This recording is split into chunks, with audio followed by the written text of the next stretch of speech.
ya pasti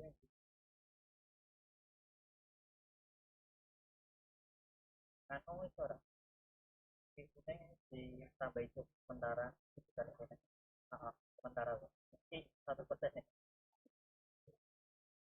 Oke. Kok nek bisa jadi apa itu kamu tuh bukan ini beda. Oh, asal tapi ada ya. Beda ya. Statusnya apa sih?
Good morning, ladies and gentlemen.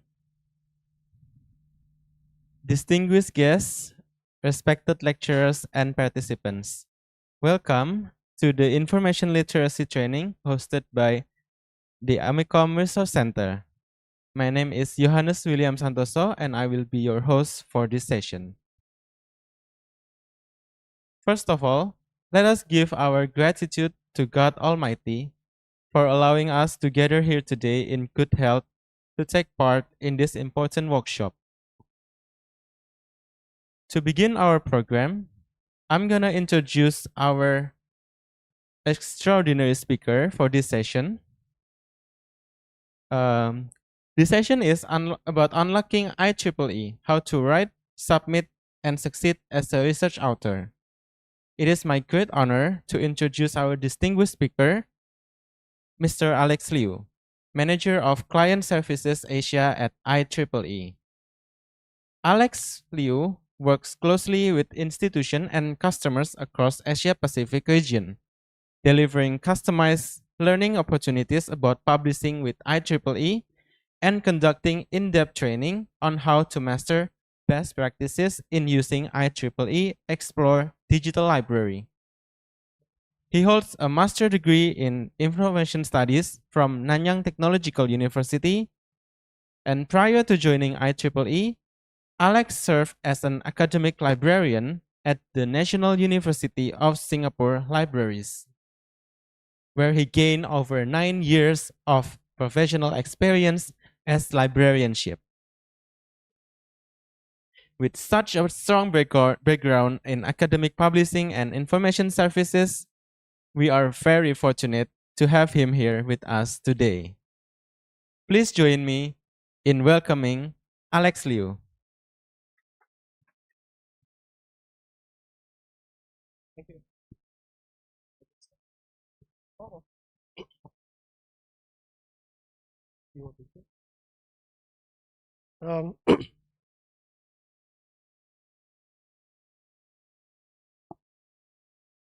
Good morning, everyone. Thank you so much for joining today's sharing session. My name is Alex. I'm the manager for client services at IEEE. To be honest, I'm not a very serious person. So I see so many cameras at the back, I'm a little bit nervous. Thank you so much for the introduction. Before I joined IEEE, I was working in the National University of Singapore as a librarian. So what I do there most of the time is I'm a so-called faculty librarian, which means I work together with the faculties, the researchers, and postgraduate students in terms of assisting them for the research, publishing, and of course, career growth in terms of sort of promotion and postdoc research. So thank you so much.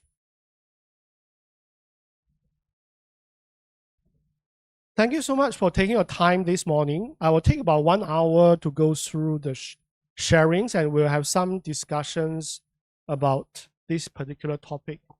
But can I just have a quick show of hand? How many of us are not faculties or researchers? Not faculties, not researchers. Which means if you are a student, postgraduate student, undergraduate students, anyone? No. Okay. How many of us have published papers before? Any paper, any publisher, journal, conference, whether it's a local, within the university, within Indonesia, international, any venue, any papers, any subjects. Thank you so much. Okay. The reason why I've asked for all this is I do not want to bore you with the fundamental stuff. So for example, if you have published papers, obviously you know the structure of the paper, you know the components and all of those. As you see, I'm coming from IEEE, these two big logos. So how many of us have used this thing called IEEE Explore Digital Library? How many of you have accessed this platform? Yes? Okay, thank you so much. Okay, if you have not accessed the platform, not to worry. I'm going to show you this platform later. Now, today's topic is about publishing with IEEE. we need to know a few things, at least 3 things. 1, what is IEEE? Number 2, where can I publish with IEEE? For example, journals, conferences, workshops, seminars, what does IEEE offer? And number 3, why do I need to publish with IEEE? So if you have not used IEEE Xplore, IEEE Xplore is the platform where if your paper is published with IEEE, your paper will end up here. Your paper will end up in this platform. So when I was sharing with the students, normally I will ask them, imagine I am a student who wants to pass my physics exam. What are the things I should do? Number 1, at least I need to get a physics textbook, right? Anyone disagree with me? I want to pass physics, but I don't study physics. I study chemistry. It doesn't make sense, right? So I need to at least get the physics textbooks. Number 2, I need to study it. That's it. Then I'll pass the exam. So if you come to IEEE, if your goal is to, I want to publish with IEEE, it's the same thing. Number 1, I need to know what is IEEE. I need to get some resources which I can learn about IEEE and then study it. So if your goal is to publish with IEEE, my humble recommendation is you don't come and listen to me. No. What you need to do is you just find out this IEEE Xplore. You go through those papers that's in there because those are the papers that has been published with IEEE. This is the same as in the past when we are studying before the exam.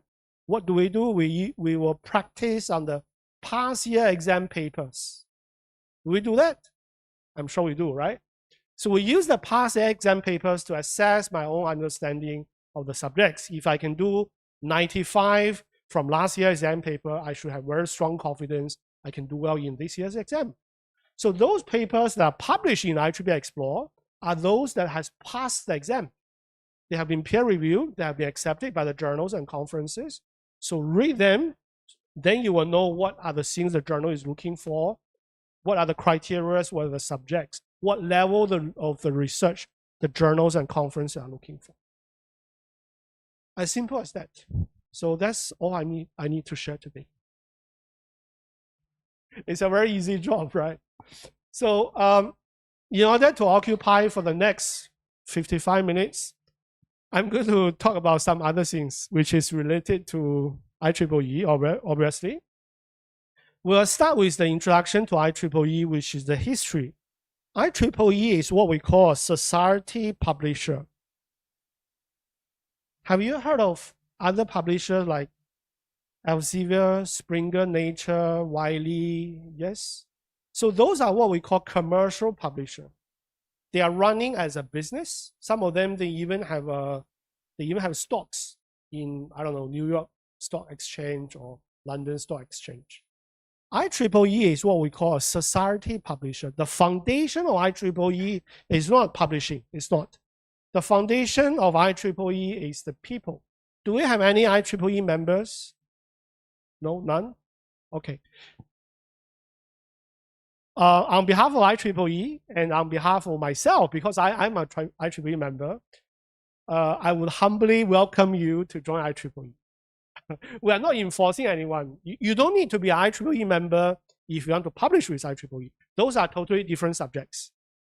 But the benefit of joining IEEE is it provides a very good international venue for you to know about the people, know about the researcher, participate in professional seminar workshops. So it helps you grow professionally. The history of IEEE, I'm not going to read the slides. I don't think you need a slide reader. It starts with Thomas Edison and Alexander Graham Bell. The Thomas Edison, where all these kind of things are coming from.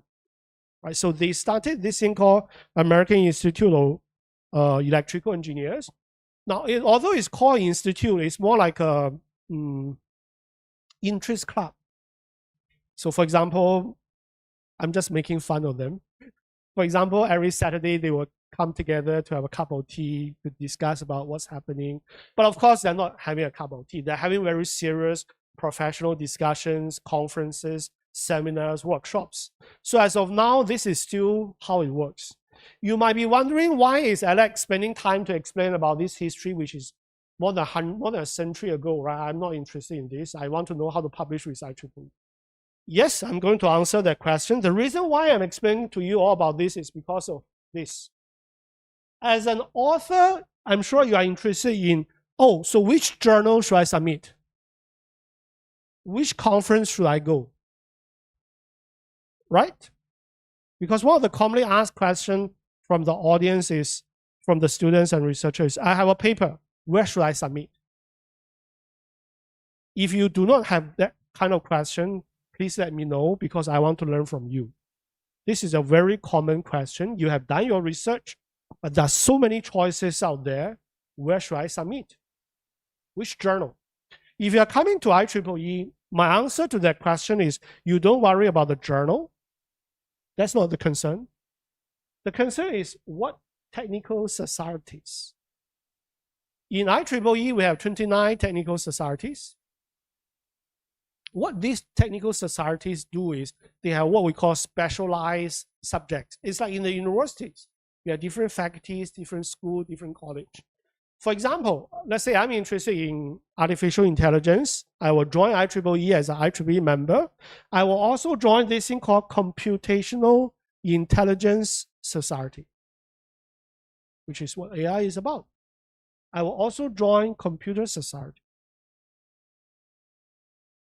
Why the society matters? Because every single journal you are going to read, they are published by the societies. So coming back to the root question, what journal should I submit to? The challenge is not about what journal. The challenge is ask yourself, which of the societies are relevant to your subject, your research? For example, if my research is about the use of AI in autonomous vehicles, then Computational Intelligence Society, Computer Society is also relevant. We also have another society called Vehicular Technology Society. As you can guess from the name, this society is about vehicles. It can be about cars, can be about trains, it can be about drones. Drones is a vehicle, airplane is a vehicle, right? Boats, ships, they are vehicles. So the question is no longer about what society or what conference, because if you find out what society is relevant to you, you can find more journals, more conferences. Every single IEEE journal works that way. The rest, I'm going to leave it for you to find out yourself what IEEE strategy. Pretty much what we do is we assist, we help authors. And of course, this is what I'm going to share today about the whole process. I'm going to skip the paper structure because we are talking about faculties. I assume you have read a technical paper, a journal, or conference. If you get to where you are as of now by not reading any paper, please let me know. I want to learn how you did it. Right? So I'm going to skip that part. I'll focus on the part, submission and peer review, but before that, we will talk about the publishing options. I would like to pause here for a while just to check. Am I speaking too fast? Too slow? Okay. Too fast? Yes, sir. I will slow down. Do pardon me on this because I tend to speak fast and loud if I'm talking about something I'm interested in. So that's a personal weakness. I will try to slow down a little bit. I assume the volume is all right. Okay. For IEEE, we offer two publishing options. One is journal, another one is conference. Before we talk about each of them, you don't need to take pictures. I think we can share the slides to everyone after the session, the whole deck. Yeah. So how do we select the right publication? This is coming from what we call both an author's perspective as well as from the editor or reviewer's perspective. For authors, we have done the research. We want to get our research work published. we need to make sure, number one, we are publishing in a reputable venue. I understand in Indonesia, one of the biggest concern is publish with a Scopus index place. Whether the place is a journal, conference, magazine, I don't care, as long as it's Scopus index. I'm happy to report, if you are talking about IEEE, that is not a concern. Any IEEE journal, any IEEE conference, unless that IEEE conference is organized by someone which is not, I don't know how that guy organized that conference, which is very, very seldom done. Otherwise, journal, conference, they are all Scopus index. So if you are coming to IEEE, if you are selecting IEEE as a venue to publish, if I were you, I don't even bother about that concern. What I will be concerning about is which quartile. For our faculty who are familiar, right, Q1, Q2, that is number one. Number two is, how am I going to publish? What do I mean by how is, am I going to publish as a journal or a conference? So they have the both, this, I'll talk about this later. There's a difference between a journal and conference. The biggest concern is for journal, it requires a complete answer of your research. If you are working on a research problem, you're supposed to finish it, get your results, close the cycle, then your journal paper is ready. IEEE journal paper works like that. I know some other publishers for journal paper, they do publish research in progress, but IEEE paper is not the case. In a journal paper, you need to have your final answer. Original results, clear conclusion is very important. But for conference, you can write it along the research. You don't need to have a final answer before you reach that. IEEE has both venues, both journals and conferences. They have the advantage and challenges as well. So this one will talk about the advantage. If your paper is published by IEEE journals, it shows the quality, the reputation, the rankings. Later, I will bring you a platform where you can find out the rankings of all the IEEE journals, whether the journal is Q1, Q2, or Q3. Actually, more than half of the IEEE journals fall into Q1, Q2. But the challenge is, because the quality is very high, it's highly selective. The rejection rate is very, very high. Some of the top ranking journals, the rejection rate is more than 90%. Out of 10 paper, more than 10 paper, only one paper get accepted. I always use a very simple analogy. It's like top universities, right? If, for example, when I was studying, I always like to, I prefer those top universities like Harvard and MIT. Those are two of my favorites. But by the second half of year two, I realized I already cannot make it because my university result is not good already.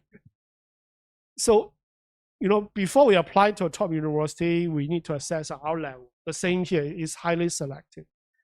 The conference, the good thing is IEEE has so many conferences every year, about 2,000 conference, 1,900 to 2,000, and it's happening around the whole world. There is so many places, so many venues, and I have so many choices. But the challenge is, if I'm going to attend a conference, I need to actually register and go there to present the paper. Of course, nowadays we have virtual conference. We also have hybrid conference, but still we need to pay the registration fee. So sometimes the budget can be an issue. So for some of the master or PhD students, this might be a challenge. But of course, if you are faculty, I'm sure you have more budget, more funding. So conference actually is a very good venue for you to consider. If you want to publish with IEEE open access, we do support open access as well. This table explains the different options. hybrid journal, traditional journal, full open access journals. There's this website which you can refer to, which is called IEEE Open, or it's in one of the slides later. You can find out all the explanations here. Paper structure, I will quickly go through the structure. I'm not going to spend too much time on this. I will only highlight one thing, which is when we are writing the paper, please bear in mind the paper is not written for you. It is written for your readers. A submitted manuscript or a published research paper is different from your own research report. Your own research report is meant for you to track your research progress, the findings, the reflections, the discussions, and your research plan for the next step. That is for you to read. A submitted manuscript is meant for readers, including your reviewers. So why this matters is when you are writing every segment of the paper, for example, the title, we have to bear in mind the title is written for the readers to answer the reader's concern or question, to draw their attention. So if you can think about when you are using, for example, any database, IEEE Xplore, Google Scholar, you enter keywords, there is a search result, let's say 20 results on one page. Are you going to read all the 20 pages, all the 20 results, open 20 PDF and read them one by one? I doubt so, right? Sometimes we skip some of the papers. Why do we skip it? You didn't even read the paper, and you have already made the decision that you are not going to read it. Why? Most of the time is because we are just scanning the title. The title is already telling me this is not my subjects, this is not my research topic, or this is not my interest. That's what your title tells your readers as well. So after you have written your title, you try to put yourself in the reader's seat. If you are reading this title, what do you think this paper is about? Will you have some sort of interest to open the abstract or even the full text to take a look? Now, of course, at the time of submission, to be honest, this is not a big concern. Yes, your reviewer will look at the title, but they won't spend too much time on that.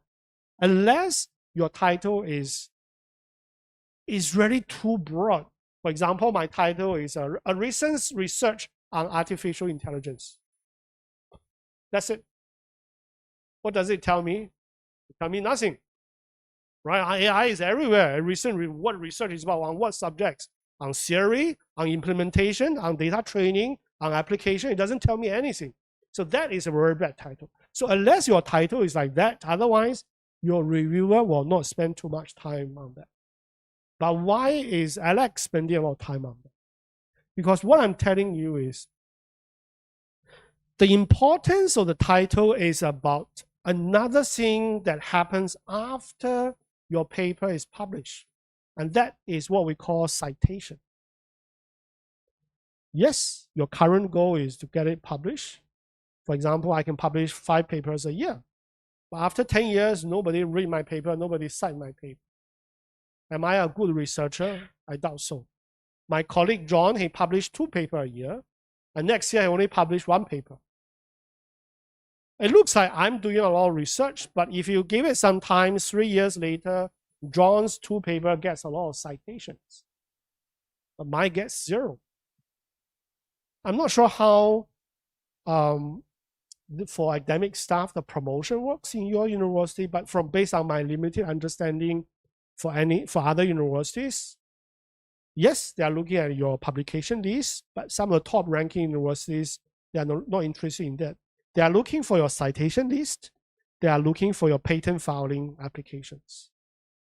Because number of publications, anyone can publish. Imagine researcher coming from Harvard, MIT, right? Everybody publish. But what's the impact? That's the one. So If more people pay attention to your paper, they will read your paper and hopefully they will cite them. That's why title and abstracts plays quite an important part. Obviously, your title and abstract should be written after your paper is published. After your paper is completed. I don't think we will start with a title, then you decide what to write, right? Sometimes, I'm sure you watch it on the movie or in the stories. That's not novel. Those novel writers, they do. If they start a title, they are pretty much restraining the imaginations already. They will write the story, they will try to find a title, the same thing. The rest, keywords, the introduction, methodology, results, conclusion. I'm not going to read the slides. These are more for undergraduate students to read. For you, you have read a paper. You know how a paper structure works. So this is something that you have known of. But I would humbly suggest you, the next time when you are reading a paper, you try to read it from a reviewer's perspective. Another commonly asked question from potential authors is, okay, I'm going to write a paper. I'm going to submit a paper. What are the reviewers looking for? Why do they reject the papers? What kind of papers will they accept? Yes, obviously reviewer has the guidelines, but why don't you become a reviewer yourself? Of course, you can apply, send application to the journals to ask, hey, can I become a reviewer?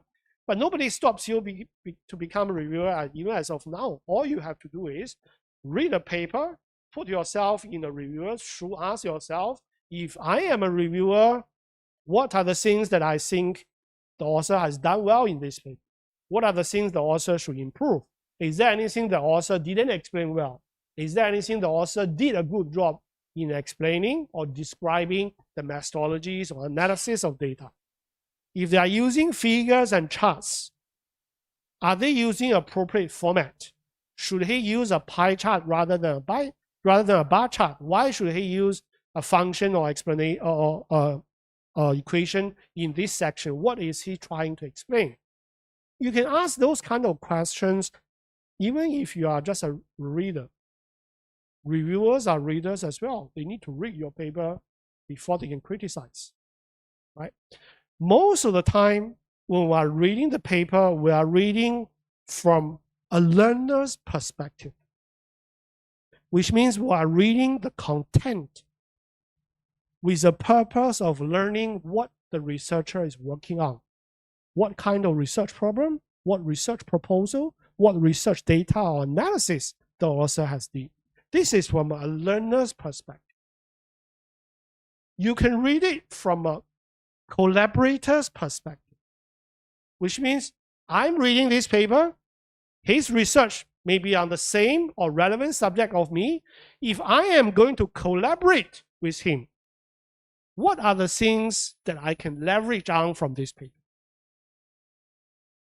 Either if it's the same subject, we work together, or on different subjects, I bring his research to my subject domain. This is collaborator. I can also read it from a competitor's perspective. I'm working on this, he is also working on these subjects. If I am submitting a paper, I'm imagining I'm submitting a paper at the same time when he is submitting this paper. What should I do in order for me to do well or excel on top of what he has published? A more in-depth, a specialized research, more elaboration or collaborations, I'm competing with him. Now, of course, another level is I'm learning from a writer's perspective. What do I mean by writers? As we all know, every publisher, every venue, whether it's journal or conference, there is certain style or format you need to comply, right? In terms of the structure, in terms of the reference citation styles. The good thing is, of course, for IEEE journal and conference, we have this thing called publication recommender. And of course, we also have the article templates, which I will show you. But in the meantime, we are reading. You can also read from a writer's perspective. If I'm going to write this paper, what kind of format should I comply? Well, you don't need to change pretty much. You just follow what the author has done. So a lot of the students, they ask me, oh, if I want to format my paper and submit it to IEEE, how should I format your paper? My question is, have you read any IEEE paper? If the answer is yes, you have the answers. Do the same. If the author capitalize the first letter or the first word, you do the same. If the author italize the description or the naming of the figures, you do the same. But when you are reading the paper, how much attention do you pay to those? For me, in the beginning, I don't pay any attention. Why? I'm only interested in the content. I don't care how he writes. But obviously, there is a reason why he writes like that. So you learn it from, you read it from a writer's perspective. Of course, the last one is you read it from the reviewer's perspective, which we already discussed about it. You criticize it in, of course, a good way or a challenging way. You ask yourself rather, right? How can I improve if I'm a writer? So that helps you to better understand the paper. The next section I'm going to talk about is the references, the citations.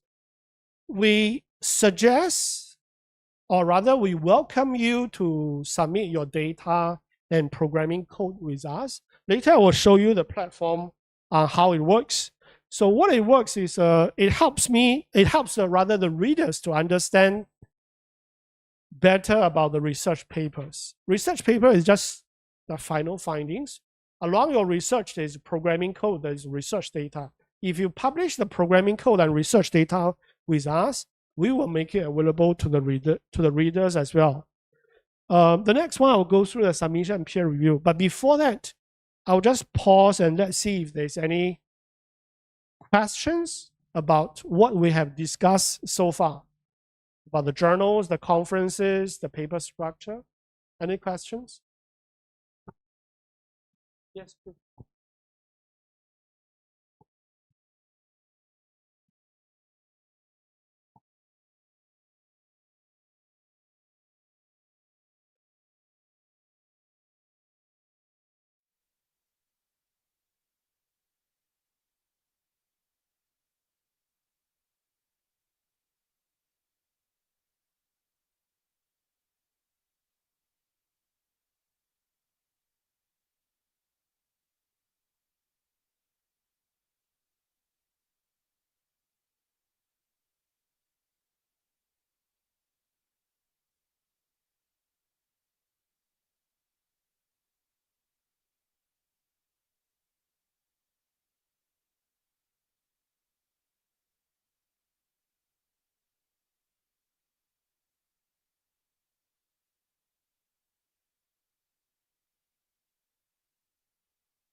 I think that if I can summarize your three questions, is one question, right? I think you agree. It's about novelty.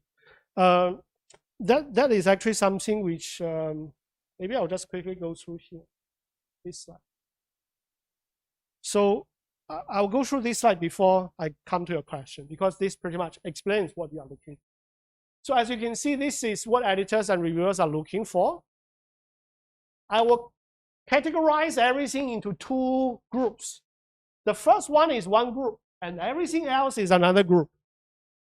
What do I mean by everything else? Validity, data, clarity, compliance, advancement, novelty. All of this is about the research. It's about the research. It's not about the journal. It's not about your submission. Before you submit to any journal, whether it's IEEE or non-IEEE, they ask for the same thing: validity, data clarity, compliance, novelty, everything else. It's about the research. Your research has to be original. It has to come with novelty, which means new ideas. The first one, why do I classify it as a separate big group, is because a lot of the time, the rejected papers, there is nothing wrong in it.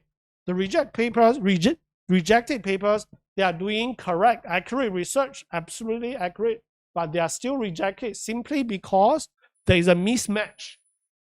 If let's say we are talking about Q1 journals, number 1, number 2 journals in the subject, if my research is here, yes, it solves a problem accurately, no flaw, but the impact of the research does not match what the journal is looking for, the journal they have to reject. Because what the editors are doing is, they are not validating whether your research is accurate. That's not their job.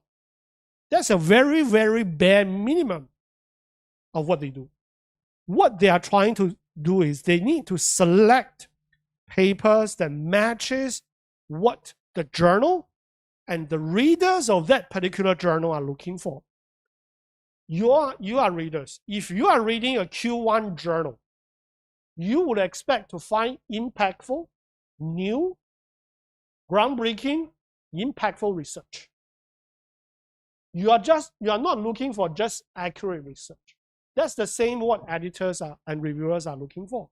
So that's why scope is very important. One of the commonly asked questions is, it goes back to the same question. I'm doing a research. Which journal should I submit to? How do I know whether this journal is suitable for me? So my answer to that question is, have you read papers that are published from that journal? I want to submit to, let's say, any of the transactions. Number 1, I need to check whether this transaction covers my research subjects as a broad spectrum. And number 2, how many existing papers that publish on this particular journal is on the exact same or relevant subjects as of my research. That one needs to be very specific, because I need to know whether this journal actually accepts papers that is on my specific research topic or research domain. And step number 3 is, I find out those papers, I need to read them. Then you go back to your reading that I was explaining to you. If you are the competitor, if you are the collaborator, if you are a writer, if you are a reviewer, how do you think of those papers? Are you able to write what the author has done? Is your current research about the same level of what those papers are talking about? That's what we call assessing. We need to assess the level of the journal. And in this case, we are not talking about the whole journal as a whole. I know a lot of experienced researchers, they will say, oh, this is a Q1 journal, I want to submit to that journal. Or the impact factor of this journal is very high, I want to submit to that journal. If I may say, in a very blind way, the ranking of the journal, the impact factor of the journal has nothing to do with you. Because you are not going to write all the subjects. You are going to write on one subject, which is what you are researching on. What's relevant to you is only those papers that are published on that journal that's relevant to your subject. And what you need to so-called compete with are those papers. Then you read those papers, you look at your own paper. What kind of relevancy or level are those ties to? At least it gives you some kind of assessment to the level of the journal, as well as to the level of your own paper. Then you are able to find some sort of matching. So that is pretty much about understanding the journal. Scope is one. And if you are coming to IEEE, we recommend our authors to publish with us with original research. Original research means you are not doing a review. You are not so-called revalidating other people's research methods. You are actually coming with a problem, and you are actually providing a solution to the problem. And of course, this problem can be sort of enhancing or improving the accuracy or efficiency of previous solution or methods. That is fine, but at least you need to showcase what kind of improvement or enhancement that you have done. What's the impact of the improvement or enhancement? Right? So that is how it works. I cannot answer from a specific journal's perspective. You need to go to the journal to, as well as trying to explain. You read papers that are published from that particular journal. If you have decided to submit to one particular journal, I'm sure there must be some reasons, the relevancy, the impact. So that's good because you already have a target. All you need to do is assess your own research, assess to the journal. The only thing I cannot answer is if you are just providing a review. Yes, our journals, they do publish review papers. But if you ask me, review papers is a double-edged sword. In the long-term run, either review papers are getting a super high citation or it gets washed out, even if it's published. To be, I mean, we are all researchers here. You know how it is to write a review paper comparing to solving a review of problems. Review paper can be easy, can be hard. The easy ones has no impact. But that's it. Yeah. And another thing you need to be clear is if you are writing a review paper has a very unclear targeted reader base. It can be, yes, from the author's perspective, it can be about summary. But for whom is this summary for? That has a very unclear targeted reader base. If you are talking about original research, they have a very clear targeted reader base. It's either researchers working on the same subjects, which most likely you should already identify in your introduction or the conclusion section, because in the conclusion, you are supposed to highlight the impact of the research and the application or the extension of your research. That's where your targeted reader is. Or about other researchers working on the same or similar subject that can leverage on your research for the research. So that is a very targeted reader base. But review, because it's a review, there's no specific targeted reader base. Again, double-edged sword on one side, which means it actually meant for a wider reader base, but on the other side, the impact is not that. So writing a review paper is not that easy. But again, it depends on what you are looking for. If your research is just about enhancing some other researchers' work, I mean, I'm not a reviewer of those, I really have no comments on that. You may want to find out how many such kind of papers have already published in the journal that only talks about enhancement. Then you should have an idea of how much that is about. I hope that answers the question. Yeah, thank you. Okay, if your question is about the peer review, is about submission, maybe you want to hold it before, after I go through, this section, because I haven't talked about the submission process. Do we have any question about journal conference, selecting journal conference, or the paper structure? No, right? I mean, you all have been writing and reading, so that's not a problem. Okay, I'll quickly go through this.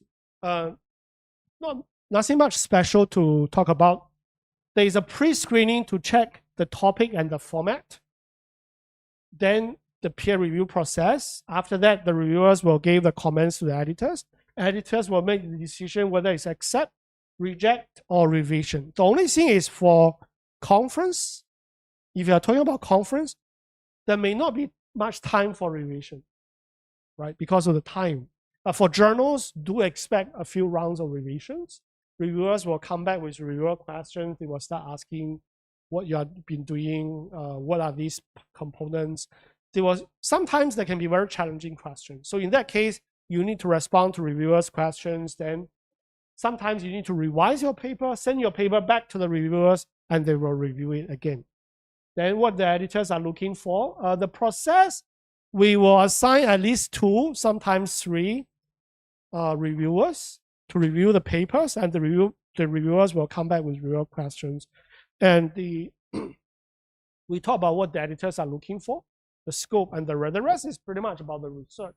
It's not about the paper. And the same reason, assessing novelty, this is what we're trying to talk about.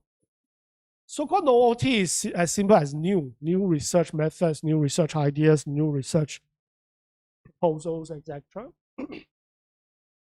So when it comes to explanations, language can be an issue. I'm sure nowadays Even if you don't bring up, somebody will bring up. Talking about use of AI tools in research. Right? Once we talk about AI tools to the students, they are very happy because it will make them be more lazy. Yeah, and they will, hey, you know, it's very easy to get a job done. But now today we are talking about, you guys are researchers. How many of you think AI is making your research easier? Can I have a show of hand? Easier. Okay. How many of you are thinking AI is going to make your research more difficult? Nobody. Why? Have you thought about, of course, there are a lot of things AI can do. AI can help you to, instead of for you to read 50 papers, you know, dump in the PDF, they will give you the summary. Then you can even design solution and problems. Right? They can propose problems, new research topic, new research focus. And sometimes AI can help you to solve that problem. So my next question is, AI can do all this. Why do we need you here? I'm sure you have read the news that AI is replacing a lot of jobs. And nowadays they are talking about the lower, for example, customer services, right? They don't no longer need a human being to respond. How long do you think AI is going to replace faculties, university researchers? For example, undergraduate lecturers who are just teaching based on textbooks. How long do you think they will replace that? 5 years? 10 years? Less than that, right? They are based on textbooks. And if AI can write a summary for 50 PDF, and this is 50 ideas, a textbook is even more well-structured, more progressive, how long do you think AI can generate a summary and segment it according to your, for example, 13-week semester? They can even specify in 100 minutes, the first lecture, these are what the students should learn, the objectives, the learning outcomes. And AI can design, or not even design, AI can even draw the physics, the flow, the force, illustrations, chemical reactions.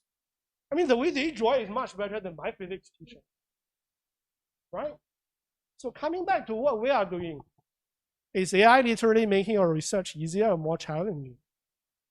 If you are talking about generating outcome, yeah, of course, it can even write a paper for you. All you need to do is put your names, although you have done nothing. AI is the one doing it. But then again, why do we need you? Or why does AI need us? Right? If you think about the whole development of AI, there is model, the algorithm, the structural design of the algorithm and the back end, which is handled by computer scientists. There is training data, which is fed by internet. Then there is user. If you are talking about user, if you ask me, I am a worse user comparing to a kindergarten kid to use AI. Why? If you think about using of AI, the most important part is not to find the solution. What is the most important part? The most important part is to ask questions. Kindergarten kids, they still have the curiosity. They are still asking, why is the sky blue? Why is the moon changing shapes? I am someone in the midlife crisis. I stop asking those questions. So a kindergarten kid, they are much better user of AI comparing to me. The curiosity is still there. The dareness, they are still bold enough to ask what we call stupid questions. But we adults, we stop that. So, if I come back to the original question, do you think AI is making your research? Of course, as of now, but 5 years, 10 years along the way, of course, students, they are very happy. They get the assignment done easily. Okay, I think I'm talking too much about AI, right? So coming back to that, we do have an AI policy for authors. So I will straight away come to here, the ethics, different kind of ethics. This is about, no, the previous slide. This is about using AI from an author's perspective. If you are talking about, as an author, how you can use AI, if I can explain every single of these, is number one, if you are using AI, you need to make a disclaimer of which part you are using it, to what extent, how did you use it. So for example, if you are using AI to help you to prepare the graphics, you need to let us know figure 1, 5, and 6 is prepared by using what tool. And for that tool is what version, ChatGPT 3 or 3.5, right?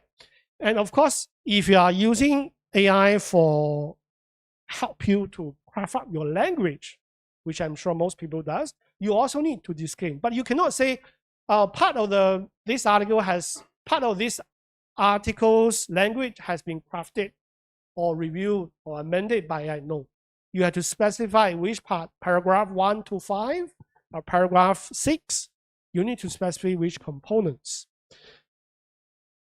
We're not stopping you to use AI, but you need to let us know which part. Why? Because imagine you are author, you have a lot of AI tools.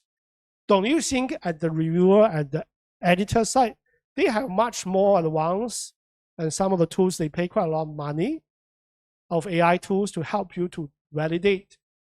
One of the things they check is what we call the plagiarism, right? The turn in for percentage of similarities. The reviewers, the editors will do the same as well. So that's for authors. For reviewers, our reviewers guideline is reviewers should not use AI to review your paper because that is not protecting your privacy. But the research ideas, some of the researchers, some of the students, they get the research ideas from AI tools. Trust me, the editors and reviewers, they have better tools to detect those. So if your research is actually done by AI, before the paper, your paper reach the reviewers, the paper will be already identified. The reviewer's job is to check your actual research.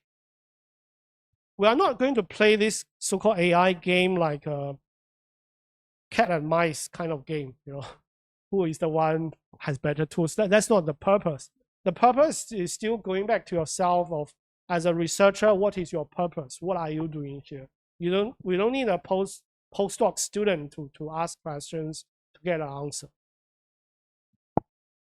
So coming back to the ethics, is pretty much about plagiarism, about copywriting. That's not, I don't think for researchers, that's not a problem. Pretty much is you provide proper citations. And one criteria is if you have one paper, you only submit to one venue, whether it's a journal or conference. I'll just quickly go through the AI part, duplicate submission. Right? If you have one paper, only submit to one journal or one conference. The rest I will leave it for you to read. The author must submit original research work. Then this is the IEEE Author Center, which I will show you in thank you so much. I will show you some of the resources you can find in this platform called IEEE Author Center. So, 1 minute. But before I do that, I'll just quickly bring you to IEEE Xplore homepage. If you have not used this platform, please use IEEE Xplore, because if you want to get your paper published with IEEE, your paper will be published here. It will be found here. If you can still remember my simple, sometimes naive joke about the physics exam, this is your physics textbook. If you want to pass your physics exam, read the textbook first. So as you can see now, they have 6.8 million publications. But I need to highlight one thing. Currently, because of our university subscription, your access, as you can see, all these are locked. Why? Because currently your subscription does not cover these subjects. So out of the 6.8 million publications, if you look at this subscribed content, your university only have access to 1.2 million. That's about 20% of the whole database. And they are mainly journals, no conference. Sorry, there is some conference papers, but the core is actually on the journals. These conferences are actually very old conference. So if you look at all these, right, these are the papers, the green color log. So if you want to submit to any of the journals, all you have to do is click on the hyperlink of the, sorry, Right? Click on the hyperlink. It will open what we call the journal's homepage. You can find more information about the journal, the impact factor, the aim and scope. If you click on this about journal, you will be able to find, if you scroll down, right, this is the part they will explain about aim and scope, publishing policy, peer review process. This part sponsored by. If you can still recall in the beginning, I was telling you behind every journal, there is always a society. And the question you need to ask is not which journal should I submit to. The question you should ask is what societies, publications are relevant to my research. So in here, you can see this particular journal is sponsored by IEEE Circuits and Systems Society. If you click on it, it brings you to IEEE CAS homepage. And in here, you can find out other opportunities. So if you are an IEEE member or this CAS member, you can participate in these workshops, seminars, and all these. If you are not, don't worry, you can still browse around. And if you look at publications, these are all the journals that are published by this particular society. So if just now in IEEE Xplore page, if you find this particular article are relevant to you, you may want to check out this journal. After you check out the journal, you should check out all the other journals that are published by this society, because after all, they're coming from the same society with the same research focus. So some other journals might also cover the research work that you are working on. And they will become a very good potential candidate for you to submit your paper to, right? The same goes for the conferences.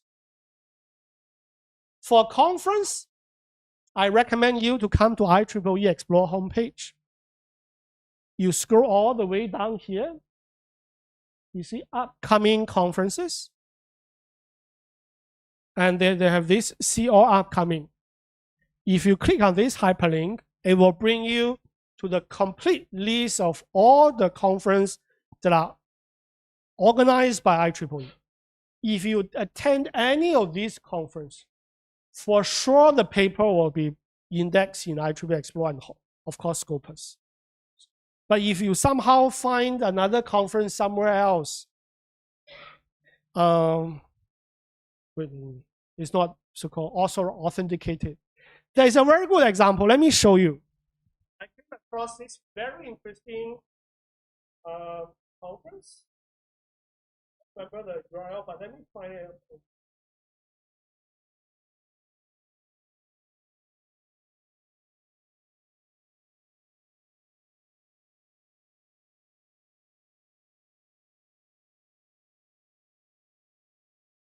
It's a very interesting URL. Let me see whether I can still find it.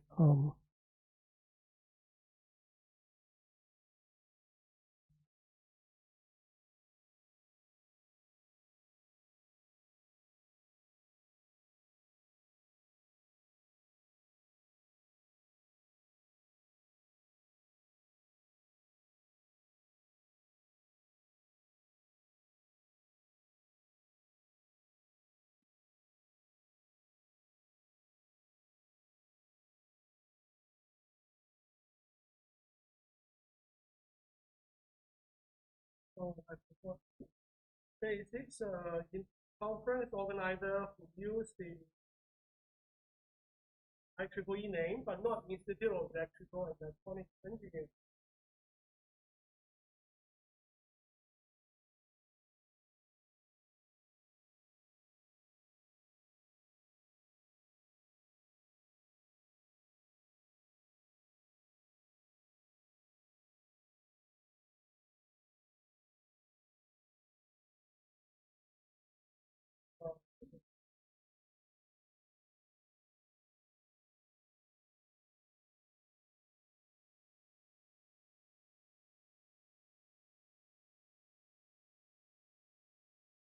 Forgot the URL.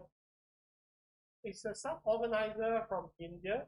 They use an IEEE, the same abbreviation, but it means different things. Not the IEEE.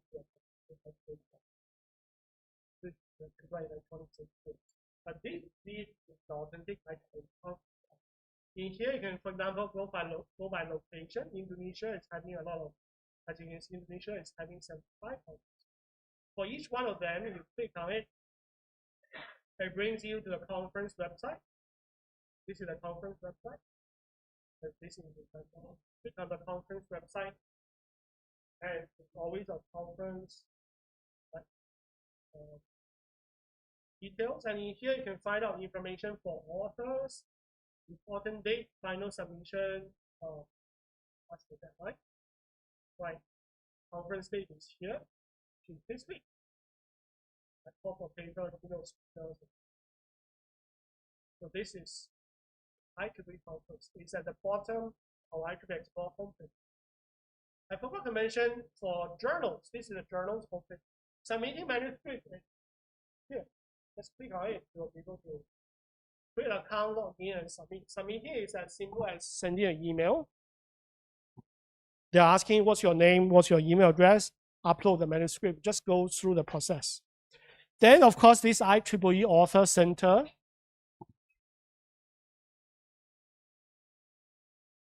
is here. Everything you need to know about everything that I have shared today is actually here. For example, there's some video tutorials to explain to you about how to write, choose the right publication, best practices, and citing a paper, enabling the IEEE collaborations, etc. For example, if you are writing for a journal paper, we have created your articles. This is where you can download the authoring tools and templates. We have this article template, which you can download. And this is where you download the article template for individual journal and conferences, right? So if you are writing for a journal, select the name of the journal. And most of the time, as you can see, we are looking for original research, not reviews, original research. Depending on the format, just download the template. Use the template to format your papers. Everything is on this IEEE Author Center. Just do a Google search, IEEE Author Center. Last but not least, I will bring you to this thing called IEEE Open. Just do a Google search, IEEE Open. This is the website. If you want to know about open access publishing, everything is here. So what is open access? We have FAQs, frequently asked questions. What's the difference between gold open access, green open access? And for IEEE, what are the open access available, open access journals available? How much is the article processing charges? And if you are looking for the IEEE title list, remember in the beginning, I was telling you there is a place where you can find the full list of IEEE journals and the rankings, the impact factors, the quartiles is here. Download this PDF, and it will tell you whether for this particular publication, what open access is available, what's the impact factor, 5-year quartile impact factor, as well as the quartile range, Q1, Q2, Q3, everything is here. Right. So this is available in this IEEE Open. And that is pretty much what I need to share for today. Just to recap, these are the 3 most useful websites: IEEE Author Center, IEEE Open, and IEEE Xplore. That's it. All right. That's all I need to share for today. I think I'll work around a little bit. Now let's open for any Q&As and discussions on anything and everything that we have been talking about today.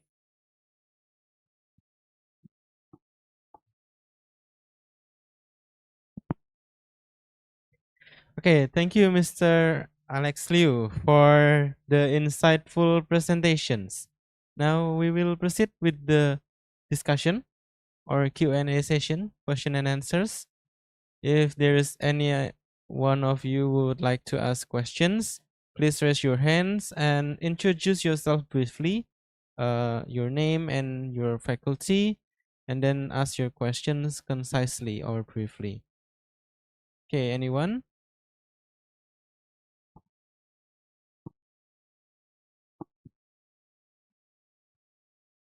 You say there. Fair enough. from information technology. There's changes to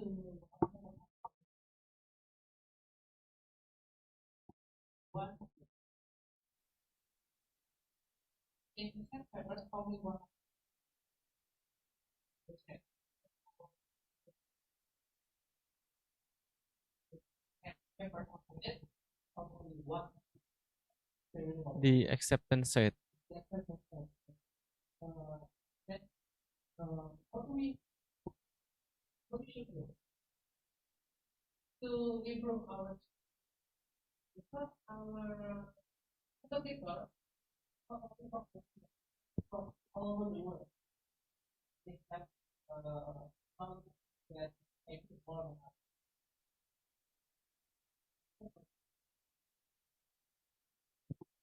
Okay. Let me clarify one. I did not say IEEE journal acceptance rate. I'm just saying some of the top ranking journals are highly selected. Sometimes I'll tell you what.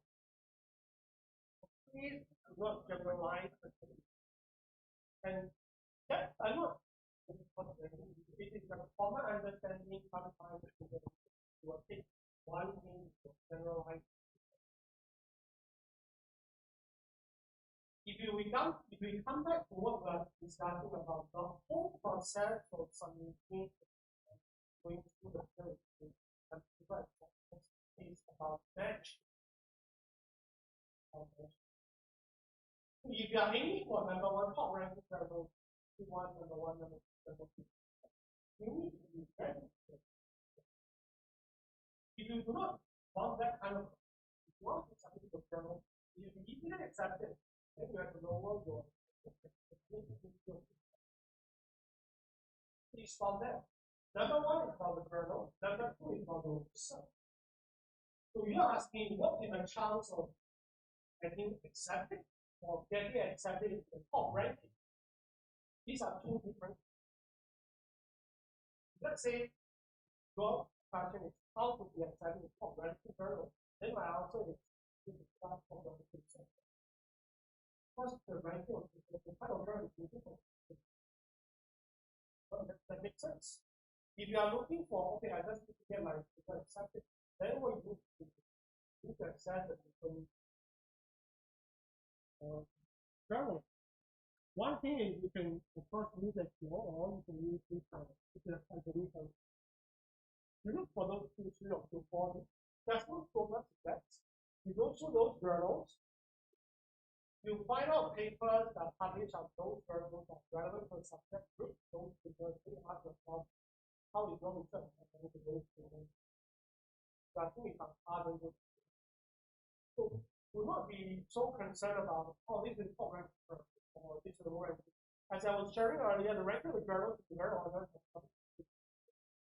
What I'm looking for are those papers that published. For example, again, I always like to use a lot of the universities, they're not top ranking universities, but one of the subjects is very strong. If you are studying those subjects, then you may not go for it. Ultimately, the question goes back to, I remember my parents asked, are you going after the name of the university, or are you going after the subject? I don't have a direct answer to that because when it goes back to the research,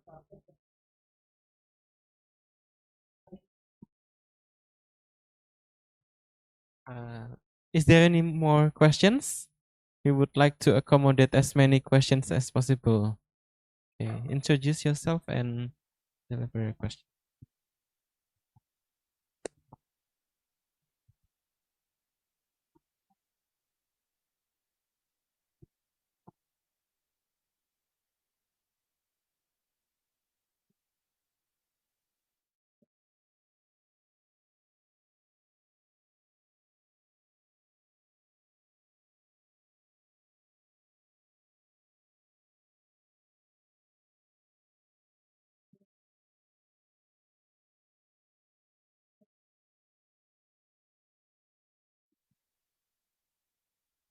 I get your question, but I don't think I am at the position. And if you think about it, nobody is at the position to answer your question. Allow me to explain why. Number one, IEEE covers so many subjects. We are talking about STM, science, technology, engineering, medicine, mathematics, as well as management.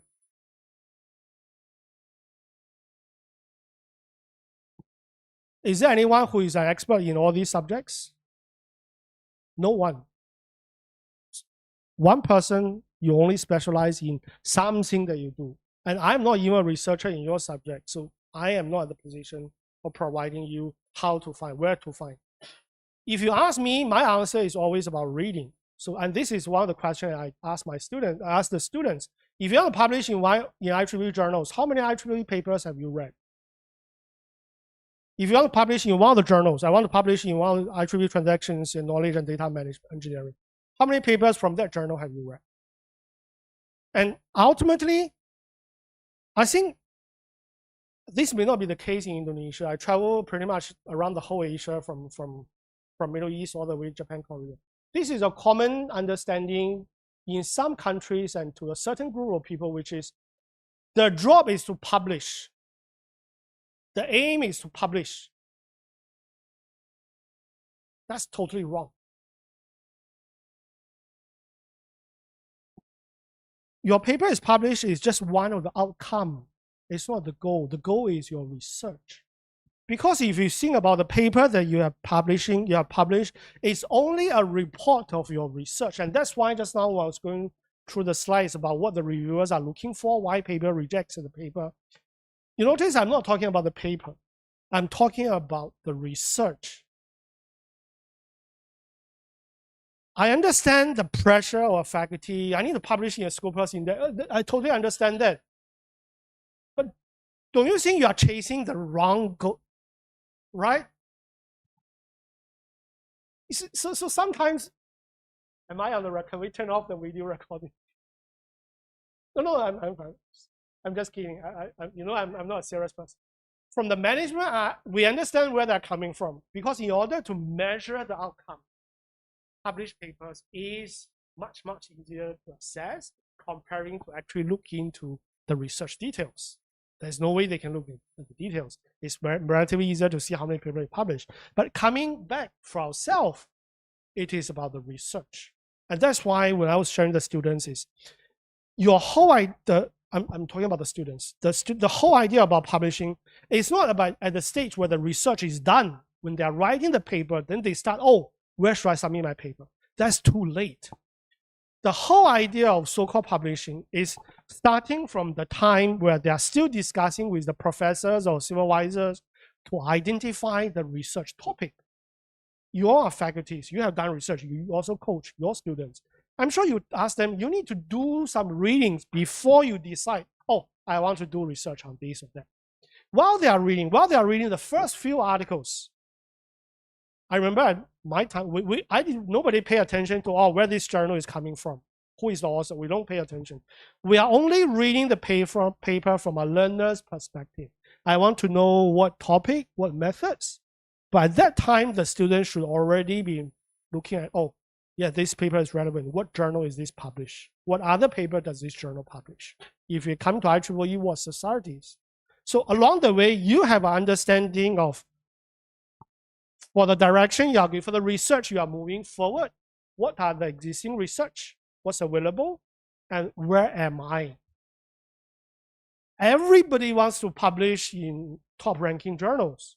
I always use my cousin as an example.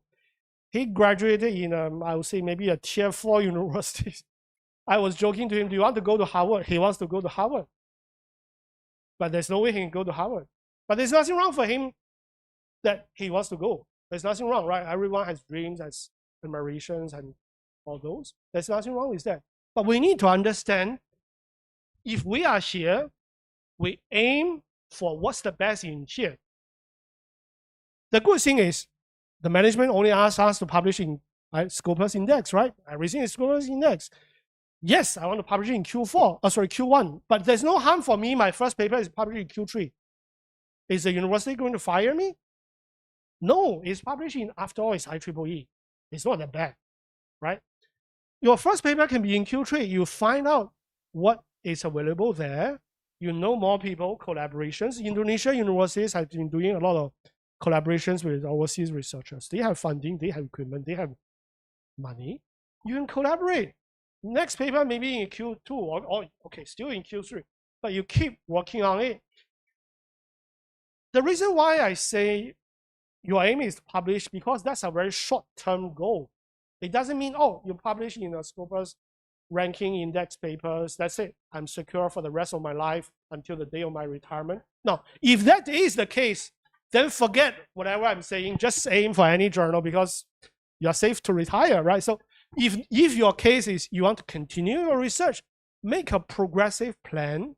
It is okay with my first paper is in a conference. Nobody knows the conference. I mean, by the way, it's not an IEEE conference. So what? Like keep doing it, right? Don't. Oh, my first paper is IEEE Q1 journal, right? Don't worry about those. To be honest, I don't think some management up there they know the difference of 5 3. To them, it's Scopus index, right? Progressively aim for the best, but work from the best we can.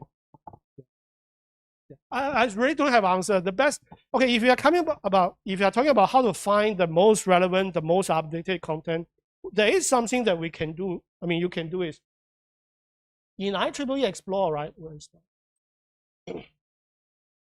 So if I come back to IEEE Xplore, to any of these search results, of course, you will be searching using some keywords, for example, artificial intelligence or whatsoever.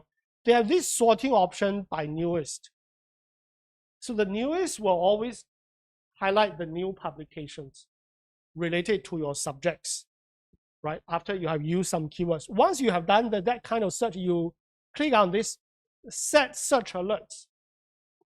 This set search alerts is like you follow your friends on Facebook or Instagram or TikTok. So next time if he upload a new video, so if you register for a free account, you set up a search alert. Next time if there's new paper that matches your search criteria, you will receive an email say, hey Alex, there's 3 new papers on artificial intelligence.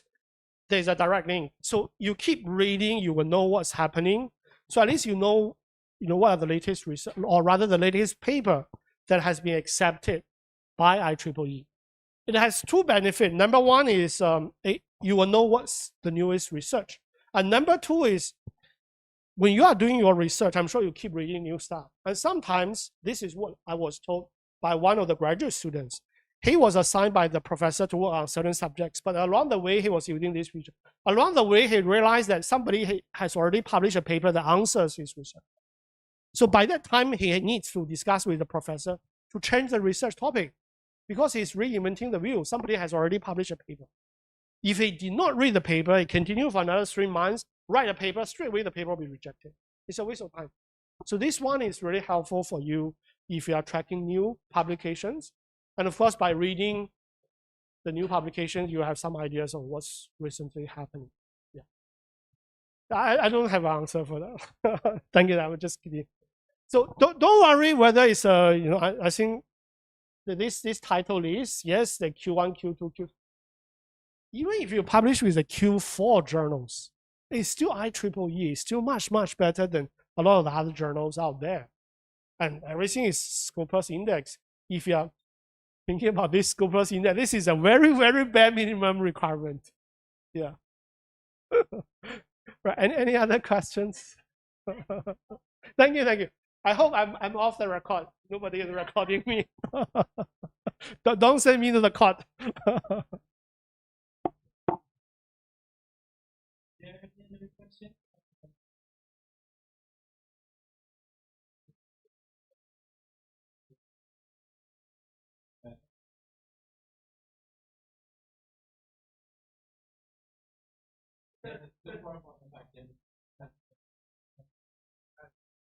The slides will be shared by the library.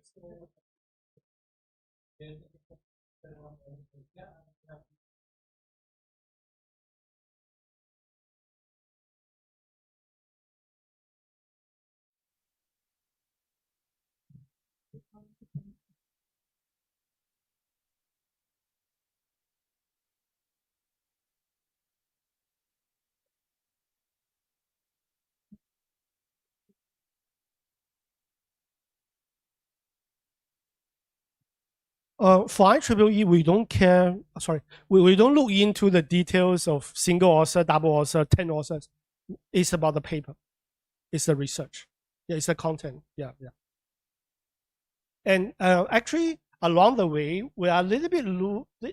Of course, don't quote me. We are a little bit loose about the language because we know tools, and we you can also engage additional editorial service just to brush up the language. And the way we look at the language is not as so rigorous as say 20 years ago or 10 years ago. And of course, nowadays a lot of students they do use AI tools to brush up the language, which is okay. But in terms of the research, that's what we are looking for. So you don't have to worry about whether it's single author, 10 authors, and all. It's not a big concern. Thanks, thanks.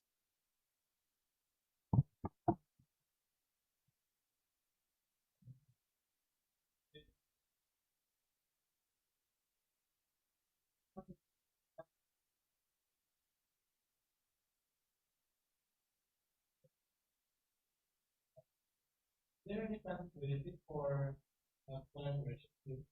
If, for example, the lecturer has in the science would like to conduct a conference and they would like to in the transcript or paper to the transcript.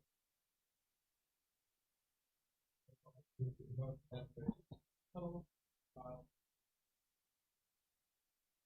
that's a commonly asked questions. Once again, one of the driven factor behind it is since IEEE conference is indexed in Scopus, as well as there is a conference under IEEE, I meet my evaluation criteria for promotion, right? It's commonly asked. There are a few ways. One way is you can work with IEEE Indonesia section. Indonesia section organize some of the conference. But I have to be very honest here. Am I on record?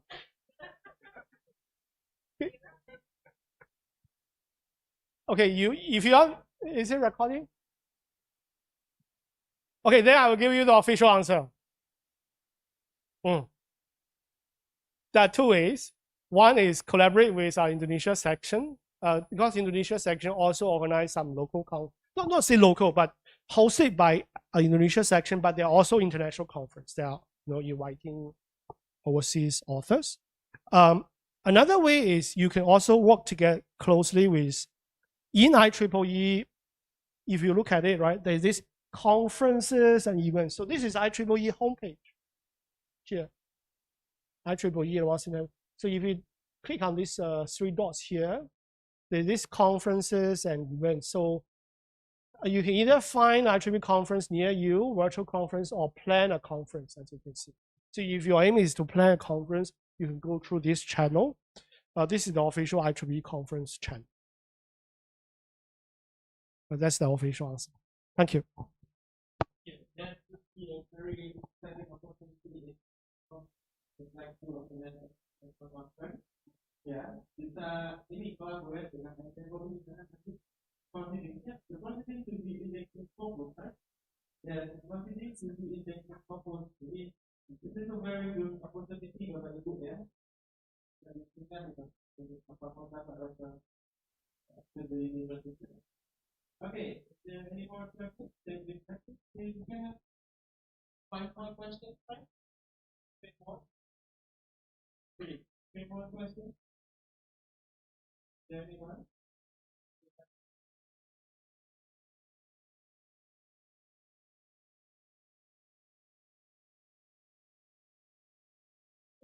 Your turn. Maybe if you want to ask a question,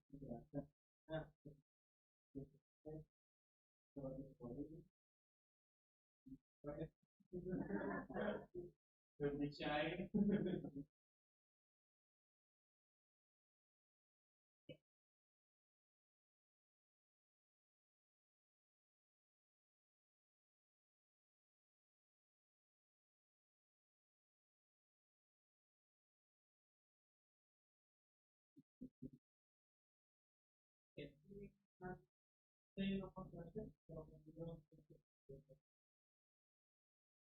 Remarks from yeah. If I may just spend 2 minutes on one thing to explain your current subscription, your current access to IEEE content. As I was sharing with you just now, in IEEE overall, we have 6.8 million content. 4.9 million is conference, 1.5 million is journal. If you look at the share numbers, conferences actually quite a bit, over 70%. And it's like part of the reason is because I only organize so many conferences. Anyway. But for our university's access, our current subscription is actually mainly focusing on journal. As you can see the numbers. Right, so 784,000 notes actually journals, and this conference paper is partly because they are publications. And today, since most of us have actually controlled the market, I'd like to share with you a couple of for you as a researcher, you use the word for research. So that part is no problem. I'd like to highlight this thing called magazine. Magazines are relatively easier to understand because of course, they are still talking about technical stuff, but they don't have those kind of maths and physics compared to the journal. So if you are teaching your undergraduate students, I would calculate again to make use of Xplore based on whatever subject you are teaching, for example, your education. They do a tool on AI, then find out papers that are relevant to AI, but they are magazine papers. Generally, magazine papers tends to be relatively easier to understand. You can also combine with the keyword, for example, overview or summary, right? So you are looking for these kind of papers that provide an overview of a certain subject. These kind of papers tends to be relatively easier to understand.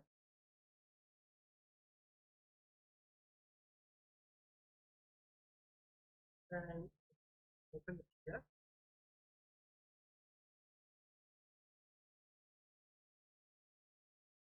As you can see, the format is so much of mathematics and physics. Rather, they are this kind of graphics.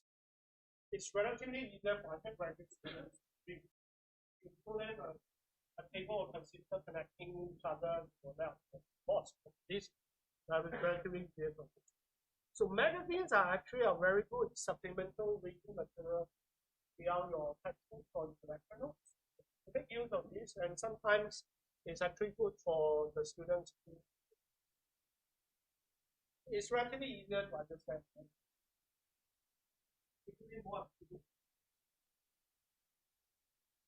Make use of the magazine article. That's the last thing I'd like to add. Yeah, we said thank you so much for your time today. I think it's quite a long session. Thank you. It's quite a long session. Thank you so much for your time and your patience. Please ignore a lot of things that I have said. But do remember, IEEE Xplore is a very good platform to use of it. If you need more information, reach out to our library or resource center, and always visit this IEEE Portal Center. That's where you can download the article content, download the journal title. Thank you so much.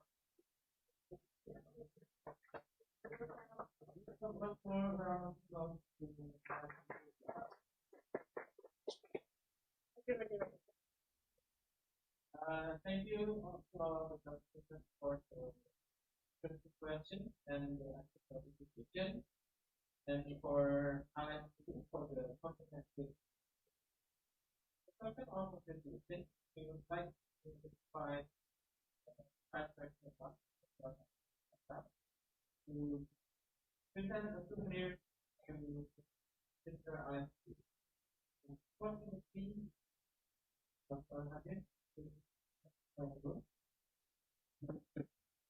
so we would like to ask the representative from the conference center to present the souvenir.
I kindly request everyone to come forward and join us for a photo session. Come forward.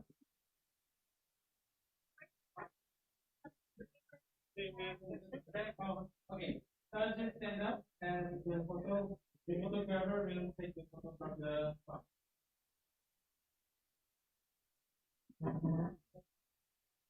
Into to everyone can be uh forward. Please come forward and take it from the front page.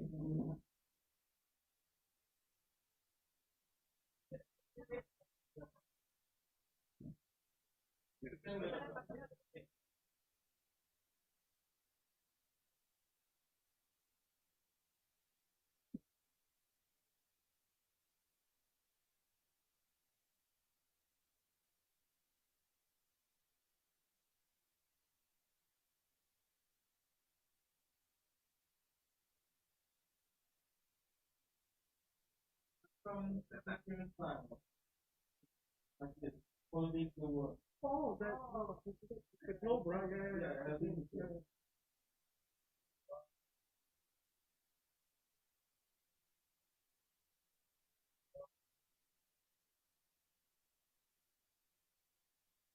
Okay, thank you everyone. Don't forget to your